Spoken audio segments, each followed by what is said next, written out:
অসমবাসী ৰাইজসকললৈ 2026 চন পাবলৈ হ'ল। এইবাৰ ভোট কাক দিব অসমবাসী ৰাইজ ঐ, কাক জিকাব? মামাকে জিকাবনে গৌৰৱ গগৈকে জিকাবনে?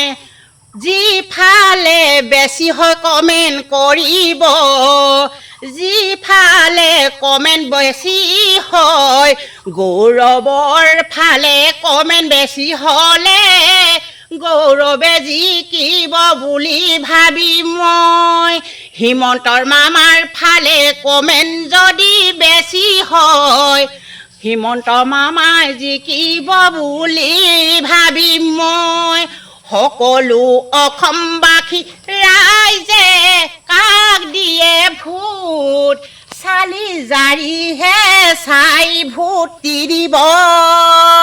যিজনে ভাল কাম কৰে সেইজনক মুখ্যমন্ত্ৰী পাতিলে লাভ হ'ব, সেইজনক পাতিলে সকলোৱে লাভ হ'ব। প্ৰথমতে ভোটটো দিবলৈ গ'লে ভাবি চিন্তি ভোটটো দিব। অসমবাসী ৰাইজই নকৰিব ভুল, নকৰিব ভুল। যিজনে ৰাইজলৈ চাই সেইজনক ভোট দি মুখ্যমন্ত্ৰী উঠাব।